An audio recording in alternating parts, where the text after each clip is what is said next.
Ma noi abbiamo realizzato oltre 2 miliardi e 100 di opere, tutti lo sanno, però il vero tema adesso sono i 5.000 chilometri di argini che abbiamo e le perforazioni, le gruviere che le nutrie ed altri animali selvatici hanno creato negli argini. È un problema che si è diffuso in tutta la pianura padana e la vera sfida adesso è questa. Bisogna prendere coscienza che oggi questa è diventata la vera sfida, non più il sormonto arginale dell'acqua, per quello lo sistemiamo col bacino di laminazione, ma lo sfondamento arginale. Nel 2010 abbiamo avuto ben 32 argini sfondati e penso che sia fondamentale avviare un progetto di eradicazione totale. Adesso cercheremo di alzare un po' più la voce, ma con una finalità collaborativa, sapendo che l'interesse comune è quello di evitare che qualcuno perda la vita. Non voglio fare il tragico, ma insomma uno sfondamento arginale dipende dove va a finire l'acqua, l'abbiamo visto ad esempio con Caldogno, quel povero anziano che ha perso la vita nel 2010.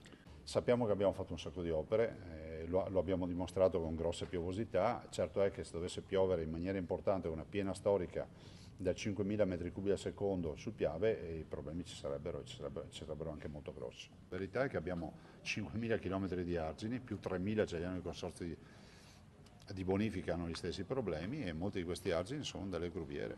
Quindi è inutile fare bacini di laminazione se poi si spacca l'argine e l'acqua esce a prescindere dal bacino di laminazione. Ed è esattamente la storia dei nostri allagamenti, gli sfondamenti arginali.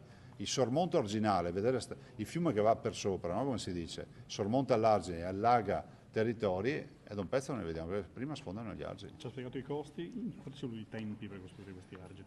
Ma guardi, 5.000 chilometri, le dico solo adesso, ne abbiamo fatti 50 chilometri, ne dobbiamo fare altri 80 chilometri, sono 180 milioni di euro, vuol dire 5.000 chilometri, io direi che non so se bastano 12 miliardi di euro, ma i tempi sarebbero talmente camaleontici e talmente in là che penso che prima le nutrie riuscirebbero veramente a mangiarseli tutti gli argini.